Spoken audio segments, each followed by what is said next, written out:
അടുത്ത ചോദ്യം. ഒരാൾ ഒരു സാധനം 1250 രൂപക്ക് വിറ്റപ്പോൾ അയാൾക്ക് 25% ലാഭം കിട്ടി. എന്നാൽ എത്ര രൂപക്ക് വിറ്റാൽ അയാൾക്ക് 10% നഷ്ടമുണ്ടാകും? അപ്പോൾ എന്താണ് നമ്മളോട് പറഞ്ഞിട്ടുള്ളത്? ഒരാൾ ഒരു സാധനം 1250 രൂപക്ക് വിറ്റപ്പോൾ അദ്ദേഹത്തിന് 25% ലാഭം ഉണ്ടായി. ഓക്കെ. എന്നാൽ എത്ര രൂപക്ക് വിറ്റാൽ 10% നഷ്ടമുണ്ടാവും എന്നാണ് നമ്മൾ ചോദിച്ചിട്ടുള്ളത്. എത്ര രൂപക്ക് വിറ്റാൽ, എക്സ് ആക്കി എടുത്താൽ എത്ര രൂപക്ക് വിറ്റാൽ 10% നഷ്ടം ഉണ്ടാവും എന്നാണ് ചോദിച്ചിട്ടുള്ളത്. ഓക്കെ. അപ്പോൾ ഇവിടെ 1250 രൂപക്ക് വിറ്റപ്പോൾ 25% ലാഭം ഉണ്ടായത്. അപ്പോൾ ഈ 1250 രൂപ എന്ന് പറയുന്നത് എത്രയാണ്? വിലയുടെ എത്ര ശതമാനമാണ്? 125%. 120. കാരണം 100%ആണ് യഥാർത്ഥ വില. 25% ലാഭത്തിലാണ് വിറ്റത് 1250 രൂപ എന്ന് പറയുന്നത്. അപ്പോൾ ഈ 1250 രൂപ എന്ന് പറയുന്നത് എത്രയാണ്? 125%. അതായത് 100% പ്ലസ് 25%. 125% എന്ത്? 1250 രൂപ എന്ന് പറഞ്ഞാൽ. ഓക്കെ. ഞാനത് ഇവിടെ എഴുതുകയാണ്. 1250 രൂപ എന്ന് പറഞ്ഞാൽ എന്താണ്? 125%. ഓക്കെ. ഇനി നമുക്ക് കാണേണ്ടത് 10% നഷ്ടത്തിൽ കൊടുക്കുകയാണെങ്കിൽ അത് എത്ര രൂപക്ക് കൊടുക്കണം എന്നാണ് ചോദിച്ചിട്ടുള്ളത്. അപ്പോൾ 10% നഷ്ടത്തിൽ കൊടുക്കുക എന്ന് പറയുമ്പോൾ വിലയുടെ എത്ര ശതമാനമാണ്? വിലയുടെ 90%. അല്ലേ? 100%ആണ് യഥാർത്ഥ വില. 10% നഷ്ടത്തിൽ എന്ന് പറയുമ്പോൾ ആ കൊടുക്കുന്ന പൈസ എന്ന് പറയുന്നത് എത്രയാണ്? വിലയുടെ 90%. ഓക്കെ. അപ്പോൾ നമുക്ക് വിലയുടെ 90% കാണേണ്ടത്. ഓക്കെ. 1250 രൂപ എന്ന് പറയുന്നത് 125%. അപ്പോൾ നമുക്ക് 1% കാണാൻ എന്ത് ചെയ്താൽ മതി? 1250നെ 125 കൊണ്ട് ഹരിച്ചാൽ മതി. അപ്പോൾ എന്ത് കിട്ടും? 1% കിട്ടും. ഇതാണ് എന്ത്? 1%. ഓക്കെ.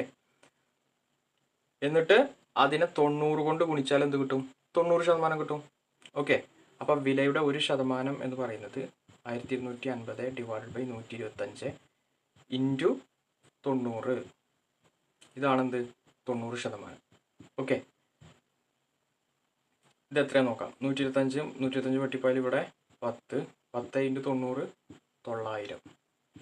അപ്പോൾ 900 രൂപക്ക് കൊടുത്തു കഴിഞ്ഞാൽ 10% നഷ്ടമായിരിക്കും അയാൾക്കുണ്ടാവുക. ഓക്കെ.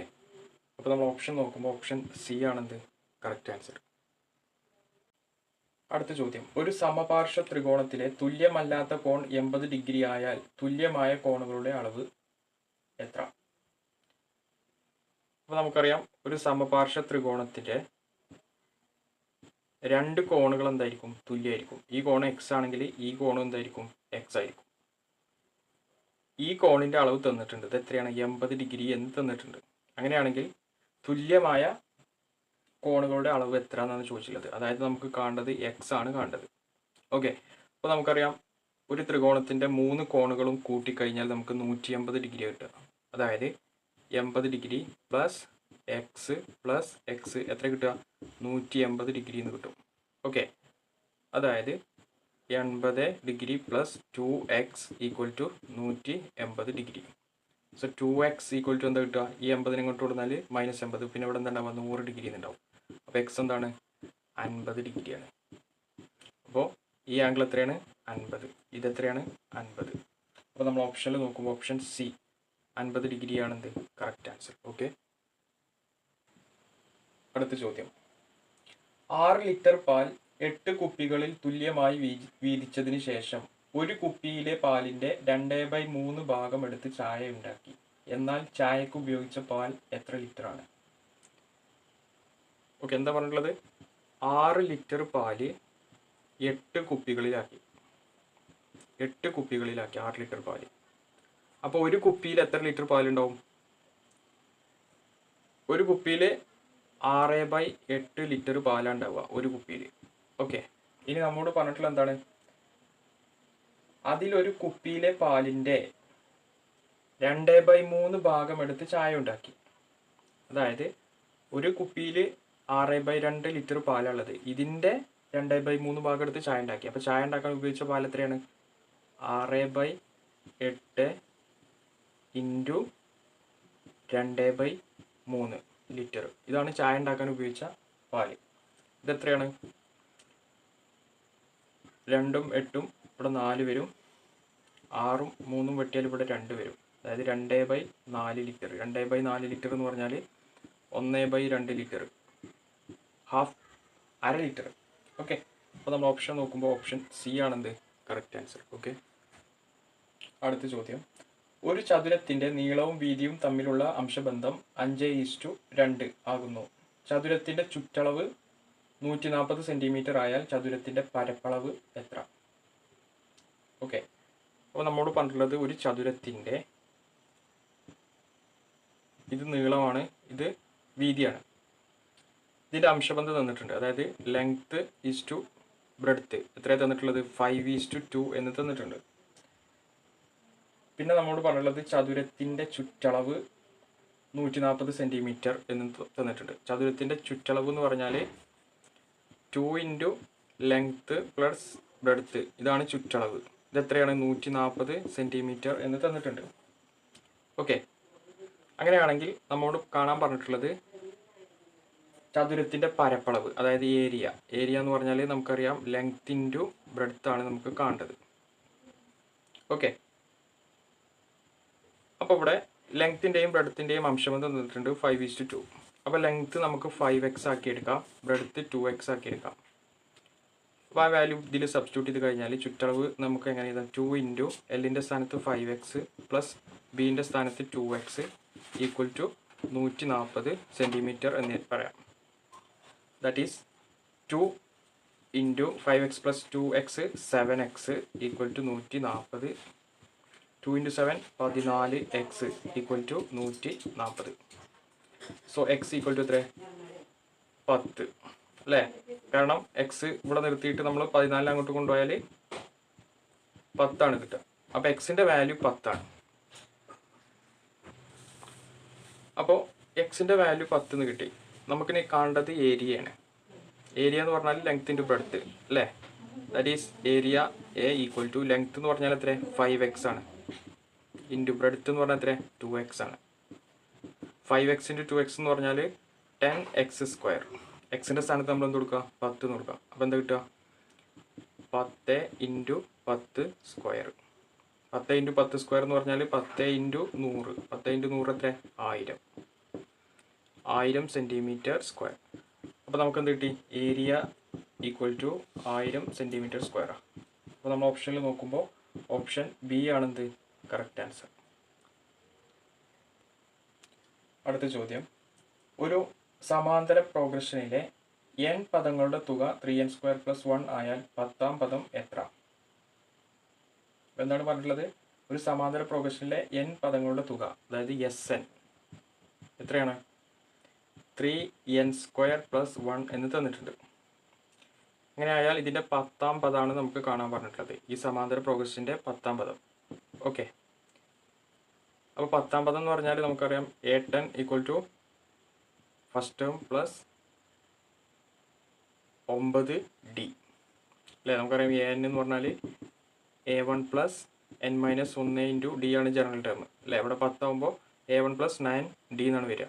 അപ്പോൾ നമുക്ക് A10 കാണാൻ, 10ാം പദം കാണാൻ A1 അറിയണം, ഡിയും അറിയണം, എങ്കിൽ മാത്രമേ നമുക്ക് 10ാം പദം കാണാൻ കഴിയുള്ളൂ. ഓക്കെ, നമുക്ക് ആകെ തന്നിട്ടുള്ളത് സമ്മിൻ്റെ ഒരു എക്സ്പ്രഷനാണ്. ഓക്കെ, അപ്പോൾ നമുക്കറിയാം ഒരു സമാന്തര ശ്രേണിയിലെ പദങ്ങൾ എന്ന് പറഞ്ഞാൽ A1, A2, A3, A4 അങ്ങനെയാണ് പോവുക. ഓക്കെ, സം എന്ന് പറഞ്ഞാൽ ഇതിൻ്റെ എല്ലാം കൂടെ സമ്മ്. ഓക്കെ, അപ്പോൾ നമുക്കിവിടെ A1 എത്രയെന്ന് നോക്കണം. A1 equal to S1 ആയിരിക്കില്ലേ? S1 എന്ന് പറഞ്ഞാൽ എന്താ? 1 വരെയുള്ള പദങ്ങളുടെ തുക. 1 വരെയുള്ള പദങ്ങൾ എന്ന് പറഞ്ഞാൽ A1 മാത്രമേ ഉള്ളൂ. അപ്പോൾ A1 എന്ന് പറഞ്ഞാൽ S1 ആണ്. S1 എന്ന് പറഞ്ഞാൽ നമുക്കറിയാം Sn എന്ന് പറഞ്ഞാൽ 3n² + 1 ആണ്. അപ്പോൾ എന്നിൻ്റെ സ്ഥാനത്ത് 1 കൊടുത്താൽ 3 ഇൻറ്റു 1² + 1, ദാറ്റ് ഈസ് 3 ഇൻറ്റു 1 3 + 1 4. അപ്പോൾ നമുക്ക് എന്ത് കിട്ടി? A1 ഈക്വൽ ടു എന്താണ്? ഫസ്റ്റ് ടേം എത്ര? 4 എന്ന് കിട്ടി. ഓക്കെ, ഇനി അപ്പോൾ നമുക്ക് A1 കിട്ടി. ഇനി നമുക്ക് D കിട്ടണം. D എന്ന് പറഞ്ഞാൽ കോമൺ ഡിഫറൻസ് ആണ്. കോമൺ ഡിഫറൻസ് എന്ന് പറഞ്ഞാൽ ഏതെങ്കിലും രണ്ട് പദങ്ങൾ തമ്മിലുള്ള വ്യത്യാസമാണ്. അപ്പോൾ D എന്ന് പറഞ്ഞാൽ A2 മൈനസ് A1 ആയിട്ട് എടുക്കുകയാണെങ്കിൽ ഇനി D കാണാൻ നമുക്ക് A1 കിട്ടി. ഇനി എന്താ നമുക്ക് കാണേണ്ടത്? A2 ആണ് കാണേണ്ടത്. അപ്പോൾ A2 കാണാൻ വേണ്ടിയിട്ട് S2 കാണാം. S2 എന്ന് പറഞ്ഞാൽ എന്താ? A1 പ്ലസ് A2 അല്ലേ? രണ്ട് പദങ്ങളുടെ തുകയാണ് S2. That is 3 into n square എന്ന് പറഞ്ഞാൽ 2 സ്ക്വയർ പ്ലസ് 1. ഇതെത്ര വരിക? 3 ഇൻറ്റു 4 12. 12 പ്ലസ് 1 13. അപ്പോൾ നമുക്ക് എന്ത് കിട്ടി? A1 പ്ലസ് A2 എന്ന് പറഞ്ഞാൽ 13 എന്ന് കിട്ടി. സോ A2 എന്താണ്? 13 മൈനസ് A1 ആണ്. ദാറ്റ് ഈസ് 13 മൈനസ് A1 എത്ര? 4. 13 4 പോയാൽ എത്ര? 9. സോ നമുക്ക് A2 ഈക്വൽ ടു എന്ത് കിട്ടി? 9 എന്ന് കിട്ടി. ഓക്കെ, അപ്പോൾ നമുക്ക് A1 കിട്ടി, A2 കിട്ടി. അപ്പോൾ D എന്ന് പറഞ്ഞാൽ എന്താണ്? A2 minus A1. A2 എന്ന് പറഞ്ഞാൽ 9 മൈനസ് A1 4. 9 മൈനസ് 4 എത്ര? 5. അപ്പോൾ കോമൺ ഡിഫറൻസ് ഡിയും കിട്ടി. ഡി എത്ര? 5. അപ്പോൾ നമുക്ക് ഇനി A10 കാണാം. A10 അതായത് 10th term. A10 equal to A1 plus 9D ആണ്. ദാറ്റ് ഈസ് A1 എന്ന് പറഞ്ഞാൽ 4 പ്ലസ് 9 ഇൻറ്റു D എന്ന് പറഞ്ഞാൽ 5. ദാറ്റ് ഈസ് 4 പ്ലസ് 45 എത്ര കിട്ടുക? 49. അപ്പോൾ 10ാമത്തെ ടേം എന്ന് പറഞ്ഞാൽ എത്രയാണ്? 49. നമ്മൾ ഓപ്ഷനിൽ നോക്കുമ്പോൾ ഓപ്ഷൻ ബി ആണെന്ത്? Correct answer. ഓക്കെ, അടുത്ത ചോദ്യം. ഒരു പോസിറ്റീവ് സംഖ്യയുടെ 4 മടങ്ങ് സംഖ്യയുടെ വർഗത്തിൽ നിന്ന് 96 കുറച്ചതിനോട് തുല്യമായാൽ സംഖ്യ ഏത്? എന്താണ് പറഞ്ഞുള്ളത്? ഒരു പോസിറ്റീവ് സംഖ്യയുടെ 4 മടങ്ങ്. പോസിറ്റീവ് സംഖ്യ എക്സ് ആക്കി എടുത്താൽ 4 മടങ്ങ് എന്ന് പറയുമ്പോൾ 4x. 4x എന്ന് പറഞ്ഞാൽ എന്താണ്? സംഖ്യയുടെ വർഗത്തിൽ നിന്ന് 96 കുറച്ചതിനോട് തുല്യമാണ് എന്നാണ് പറഞ്ഞിട്ടുള്ളത്. അതായത് സംഖ്യയുടെ വർഗം എന്ന് പറഞ്ഞാൽ എക്സ് സ്ക്വയർ, ഇതിൽ നിന്ന് 96 കുറച്ചതിന് തുല്യം. അപ്പോൾ 4x equal to x square minus 96 എന്ന് പറയാം. അപ്പോൾ നമുക്ക് ഈ 4xനെ ഇങ്ങോട്ട് കൊണ്ടുവന്നാൽ x square minus 96 minus 4x equal to 0 എന്ന് പറയാം. അതായത് x square minus 4x minus 96 equal to 0. ഇങ്ങനെ ഒരു ഇക്വേഷനാണ് കിട്ടുക. ഇത് സെക്കൻഡ് ഓർഡർ ഇക്വേഷൻ അല്ലേ? അപ്പോൾ ഇതിൽ നമുക്ക് എക്സ് കാണാൻ x equal to minus b plus or minus root B square minus 4ac by 2a എന്ന് എഴുതാം അല്ലേ? ഇവിടെ എ എന്ന് പറഞ്ഞാൽ എക്സിൻ്റെ കോയിഫിഷ്യൻറ്റ് 1, ബി എന്ന് പറഞ്ഞാൽ മൈനസ് 4, സി എന്ന് പറഞ്ഞാൽ മൈനസ് 96 ആണ്.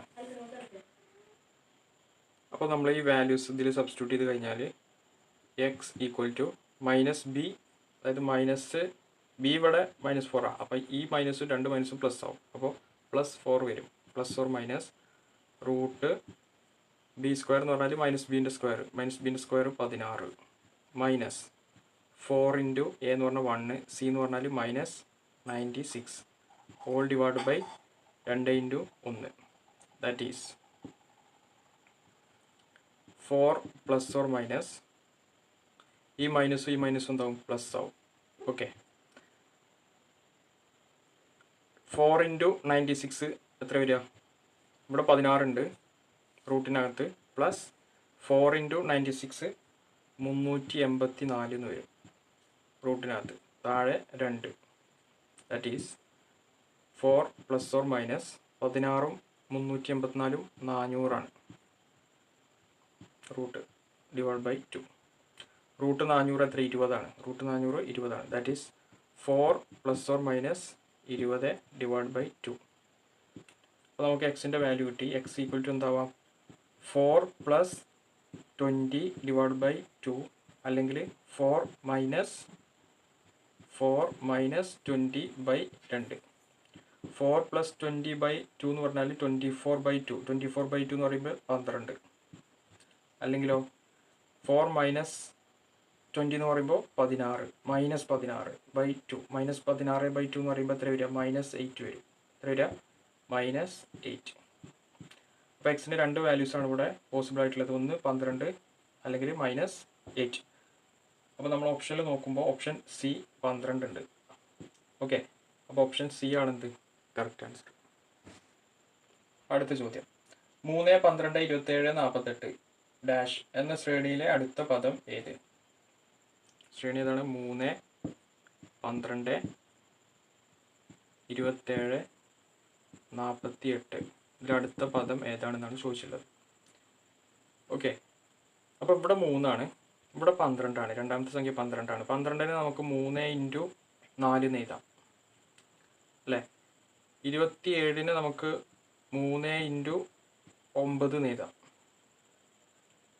ഓക്കെ, 48നെ നമുക്ക് 3 × 16 എന്ന് എഴുതാം അല്ലേ. ഇവിടെ 3 ആണുള്ളത്, 3 × 1 എന്ന് എഴുതാം. അപ്പോൾ ഈ 4നെ എനിക്ക് 2 സ്ക്വയർ എന്ന് എഴുതാം. 3 × 2 സ്ക്വയർ. 9നെ എനിക്ക് 3 സ്ക്വയർ എന്ന് എഴുതാം. അപ്പോൾ 3 × 3 സ്ക്വയർ. 16നെ എനിക്ക് 4 സ്ക്വയർ എന്ന് എഴുതാം. അതെങ്ങനെ വന്നിട്ടുള്ളത്? 1 പിന്നെ 1 സ്ക്വയറും ഒന്നും സെയിം തന്നെ. 3 × 1 സ്ക്വയർ, 3 × 2 സ്ക്വയർ, 3 × 3 സ്ക്വയർ, 3 × 4 സ്ക്വയർ. അപ്പോൾ ഇവിടെ വരുന്ന സംഖ്യ ഏതായിരിക്കും? 3 × 5 സ്ക്വയർ ആയിരിക്കും. 3 × 5 സ്ക്വയർ എന്ന് പറഞ്ഞാൽ 3 × 25. 3 × 25 എത്ര? 75. അപ്പോൾ ഇവിടെ വരുന്ന സംഖ്യ ഏതായിരിക്കും? 75. നമ്മൾ ഓപ്ഷൻ നോക്കുമ്പോൾ ഓപ്ഷൻ ബി ആണെന്ത് കറക്റ്റ് ആൻസർ. അടുത്ത ചോദ്യം, ക്ലോക്കിലെ സമയം 3:20 ആകുമ്പോൾ മിനിറ്റ് സൂചിയും മണിക്കൂർ സൂചിയും തമ്മിലുള്ള കോണളവ് എത്ര? അപ്പോൾ ക്ലോക്കിൽ കാണിക്കുന്ന സമയം 3:20 ആണ്. മിനിറ്റ് സൂചിയും മണിക്കൂർ സൂചിയും തമ്മിലുള്ള കോണളവ് തീറ്റ ഈക്വൽ ടു നമുക്കറിയാം 30 h മൈനസ് 11/2 ഇൻറ്റു എം. ഇവിടെ h എന്ന് പറയുന്നത് 3 ആണ്, അവർ ഹാൻഡ്. മിനിറ്റ് എം എന്ന് പറയുന്നത് 20 ആണ്. ഇതിൽ സബ്സ്റ്റിറ്റ്യൂട്ട് ചെയ്ത് കഴിഞ്ഞാൽ 30 ഇൻറ്റു എച്ചിൻ്റെ സ്ഥാനത്ത് 3 മൈനസ് 11/2 ഇൻറ്റു എമ്മിൻ്റെ സ്ഥാനത്ത് 20. ഈ 2ഉം 20ഉം വെട്ടിയാൽ പിന്നെ ഇവിടെ 10 ഉണ്ടാവും. അപ്പോൾ ഇവിടെ എന്താ വരിക? 3 × 30 90 മൈനസ് 110 എന്നുണ്ടാവും. എത്ര വരിക? -20 എന്ന് വരും. ഓക്കെ, അപ്പോൾ നമ്മൾ ഓപ്ഷനിൽ നോക്കുമ്പോൾ ഓപ്ഷൻ എ 20 ഡിഗ്രി ഉണ്ട്. ഓക്കെ, അപ്പോൾ ഓപ്ഷൻ എ 20 ഡിഗ്രി ആണെന്ത് ആൻസർ. ഓക്കെ, അടുത്ത ചോദ്യം, ഒരു ഫുട്ബോൾ ടൂർണമെന്റിൽ പങ്കെടുക്കുന്ന എല്ലാ ടീമുകളും പരസ്പരം കളിച്ചപ്പോൾ ആകെ 28 കളികൾ ഉണ്ടായി എങ്കിൽ പങ്കെടുത്ത ടീമുകളുടെ എണ്ണം. അതായത് ഒരു ഫുട്ബോൾ ടൂർണമെന്റിൽ സപ്പോസ് n ടീമുകളാണുള്ളത് വിചാരിക്കാം. അപ്പോൾ അവരെല്ലാം പരസ്പരം കളിച്ചപ്പോൾ ടോട്ടൽ എത്ര മാച്ചുകൾ ഉണ്ടായി? 28 മാച്ചുകൾ ഉണ്ടായി. അങ്ങനെയാണെങ്കിൽ എത്ര ടീമുകളാണ് ആ ടൂർണമെന്റിൽ ഉണ്ടായത് എന്നാണ് ചോദിച്ചിട്ടുള്ളത്. അതായത് n ആണ് നമുക്ക് കാണേണ്ടത്. ഓക്കെ, സപ്പോസ് n ടീംസ് ഉണ്ടെങ്കിൽ നമുക്കറിയാം ഒരു ടീമിന് എത്ര കളി ഉണ്ടാവും? മറ്റുള്ള എല്ലാ ടീമിൻ്റെ കൊണ്ടും കളി ഉണ്ടാവും. അപ്പോൾ 10 ടീമാണ്, സപ്പോസ് 10 ടീമാണ് വിചാരിക്കുക. അപ്പോൾ അതിൽ ഒരു ടീമിന് എത്ര കളി ഉണ്ടാവും? 9 കളികളുണ്ടാവും. കാരണം മറ്റുള്ള എല്ലാ 9 ടീമിനായിട്ടും ഓരോ കളി ഉണ്ടാവും അല്ലേ. അപ്പോൾ ഇവിടെ n ആണെങ്കിൽ ഒരു ടീമിന് n-1 കളികളുണ്ടാവും. പ്ലസ് അടുത്ത ടീമിന് n-2 കളികളുണ്ടാവും. തൊട്ടടുത്ത ടീമിന് n-3 കളികളുണ്ടാവും. അടുത്ത ടീമിന് n-4 കളികളുണ്ടാവും. അങ്ങനെ പോകും. ഇത് ഞാൻ ഇവിടെ എക്സ്പ്ലെയിൻ ചെയ്യാം. സപ്പോസ് നമുക്ക് 10 ടീമുകളാണുള്ളത് വിചാരിക്കുക. എന്നിൻ്റെ സ്ഥാനത്ത് 10 ആണ് വിചാരിക്കുക സപ്പോസ്. അങ്ങനെയാണെങ്കിൽ ഒരു ടീമിന് 9 കളി ഉണ്ടാവും. തൊട്ടടുത്ത ടീമിന് 8 കളികളുണ്ടാവും. 8 കളികൾ, കാരണം 10 അല്ല, സപ്പോസ് നമുക്ക് 5 ടീമുകളാണുള്ളത് വിചാരിക്കുക. 1 2 3 4 5. ഈ ടീമിനെ ഈ 4 ടീമിനായിട്ട് കളി ഉണ്ടാവും അല്ലേ. അപ്പം എത്ര കളി? 1 2 3 4. ഇനി ഇവർക്ക് ഇവരേറ്റും ഉണ്ടാവും. ഇവരേറ്റുള്ള കളി ഇനി എണ്ണേണ്ട ആവശ്യമില്ല, കാരണം അതിവിടെ ഓൾറെഡി കൗണ്ട് ചെയ്ത് കഴിഞ്ഞു. പിന്നെ അത് വീണ്ടും എണ്ണേണ്ട ആവശ്യമില്ല. പിന്നെ ഏതൊക്കെ എണ്ണിയാൽ മതി? ഇവരേറ്റുള്ള കളി ഈ 3 കളികൾ എണ്ണിയാൽ മതി. 4 + 3 ഇനി ഈ ടീമിന് ആരൊക്കെ കളി ഉണ്ടാവും? ഇവരേറ്റ് ഉണ്ടാവും, ഇവരേറ്റ് ഉണ്ടാവും, ഇവരേറ്റും ഉണ്ടാവും അല്ലേ? അപ്പോൾ ഈ കളിയും ഇനി എണ്ണേണ്ട ആവശ്യമില്ല, അത് ഇവിടെ രണ്ടിടത്തും കൗണ്ട് ചെയ്ത് കഴിഞ്ഞു. പിന്നെ എണ്ണേണ്ടത് ഏതാ? ഇവരേറ്റ് ഉള്ള കളി, അതുപോലെ തന്നെ ഈ ലാസ്റ്റ് ടീമിനായിട്ടുള്ള കളി. അപ്പോൾ അവിടെ എത്ര? 2 പ്ലസ് അതേപോലെ ഇവർക്ക് ഇനി ഇവരോടുള്ള കളി കൗണ്ട് ചെയ്താൽ മതി, കാരണം ബാക്കിയുള്ളതെല്ലാം ഓൾറെഡി ഇവിടെയൊക്കെ കൗണ്ട് ചെയ്ത് കഴിഞ്ഞു. 1. അതായത് 5 ടീം ഉണ്ടായപ്പോൾ 4 + 3 + 2 + 1 കളികളുണ്ടായി. ഓക്കെ, അപ്പോൾ അതേ കൺസെപ്റ്റാണ് ഞാനിവിടെ ഉപയോഗിച്ചിട്ടുള്ളത്. മനസ്സിലായോ? n ടീംസ് ആണെങ്കിൽ n-1 + n-2 പ്ലസ് ഓരോന്ന് കുറഞ്ഞു വരും. ഓക്കെ, ഇതെല്ലാം കൂട്ടിയാൽ എത്ര കിട്ടണം? 28 കിട്ടണം. ഓക്കെ, അപ്പോൾ ഇത് നോക്കൂ, ഇത് നാച്ചുറൽ നമ്പേഴ്സിൻ്റെ സമ്മല്ലേ? അപ്പോൾ നമ്മൾ നേരത്തെ 5 എടുത്തപ്പോൾ നമുക്ക് 4 + 3 + 2 + 1 കിട്ടിയത്. ഇത് നാച്ചുറൽ നമ്പേഴ്സിൻ്റെ സമ്മ അപ് ടു 4 വരെ. പക്ഷെ ഇവിടെ n എന്തായിരുന്നു? 5 ആയിരുന്നു അല്ലേ? അതായത് n-1 വരെയുള്ള സമ്മ്, n-1 അല്ലേ 4, n-1 വരെയുള്ള സമ്മാണിത്. നമുക്കറിയാം n നാച്ചുറൽ നമ്പേഴ്സിൻ്റെ സമ്മ് എന്ന് പറഞ്ഞാൽ n × n+1/2 ആണ്. ഇവിടെ n-ൻ്റെ പകരം ഏതാണ്? n-1 ആണ്.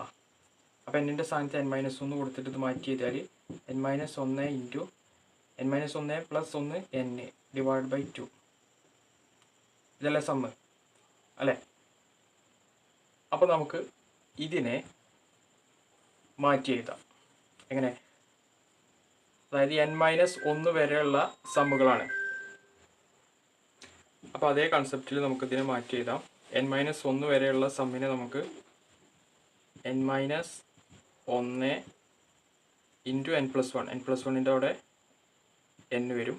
അപ്പോൾ n-1 × n/2 = 28. ഈ 2നെ അങ്ങോട്ട് കൊണ്ടുപോയാൽ 28 × 2 എന്താവും? 56 ആവും. Okay, so n × n-1 56. Okay, അപ്പോൾ നമുക്ക് ഈ 56 ഒന്ന് ഫാക്ടറൈസ് ചെയ്ത് നോക്കിയാൽ 56 നമുക്ക് 7 × 8 എന്ന് എഴുതാം. ഓക്കെ, 7 × 8 56. അപ്പോൾ ഇവിടെ 7, ഇവിടെ 8 അല്ലേ? n 8 ആണെങ്കിൽ n-1 7. അപ്പോൾ n-ൻ്റെ വാല്യൂ എത്രയാണ്? 8. ഓക്കെ, അപ്പോൾ 8 ടീമുകളാണ് അവിടെ ഉണ്ടാവുക. ഓപ്ഷൻ ബി ആണെന്ത് കറക്റ്റ് ആൻസർ. അപ്പോൾ ഇത്തരം ചോദ്യങ്ങൾ വരുമ്പോൾ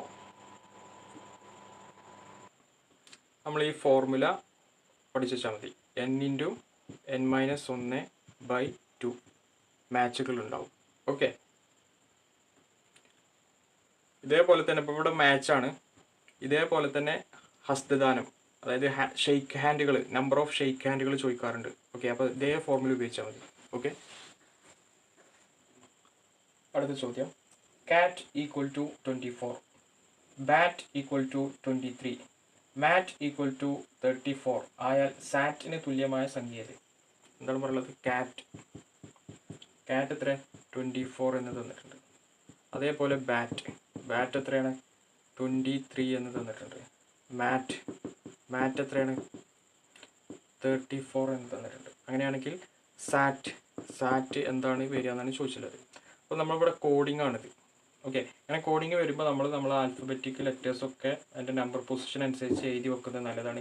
ABCDEFGHIJKLMNOPQRSTUVWXYZ 1 2 3 4 5 6 7 8 9 10 11 12 13 14 15 16 17 18 19 20 21 22 23 24 25 26 ഇങ്ങനെയാണ് വരിക. ഓക്കെ, അപ്പോൾ ഇവിടെ കാറ്റാണ്. സി 3ാമത്തെ ലെറ്ററാണ്, എ 1ാമത്തെ ലെറ്ററാണ്, ടി എത്രാമത്തെ ലെറ്ററാണ്? 20ാമത്തെ ലെറ്ററാണ്. അത് കൂട്ടിക്കഴിഞ്ഞാൽ നമുക്ക് എത്ര? 20 + 1 21, 23 24. അപ്പം ഓരോ ലെറ്റേഴ്സിൻ്റെയും പൊസിഷണൽ നമ്പേഴ്സ് ആഡ് ചെയ്തതാണ് നമുക്കിവിടെ കിട്ടുന്നത് കോഡ്. ഇനി രണ്ടാമത്തെ നോക്കാം. ബി എന്ന് പറഞ്ഞാൽ 2ാമത്തെ ലെറ്ററാണ്, എ എന്ന് പറഞ്ഞാൽ 1ാമത്തെ, ടി 20. ഇത് കൂട്ടിയാൽ എത്ര കിട്ടുക? 23 കിട്ടുക. ഇനി ഈ കേസ് നോക്കാം. എം 13ാമത്തെ ലെറ്ററാണ്, പ്ലസ് എ ഒന്നാമത്തെ ലെറ്റർ ടി 20ാമത്തെ ലെറ്റർ അതെത്ര കിട്ടുക 20ഉം 14ഉം 34. അപ്പോൾ നമുക്ക് സാറ്റ് നോക്കാം. സാറ്റ് എസ് എത്രാമത്തെ ലെറ്ററാണ് 19ാമത്തെ ലെറ്റർ, എ ഒന്നാമത്തെ ലെറ്റർ, ടി 20ാമത്തെ ലെറ്റർ എത്ര കിട്ടുക 20 + 20 40. അപ്പോൾ സാറ്റിൻ്റെ കോഡ് എന്താണ് 40. നമ്മൾ ഓപ്ഷനിൽ നോക്കുമ്പോൾ ഓപ്ഷൻ സി ആണെന്ത് കറക്റ്റ് ആൻസർ. ഓക്കെ.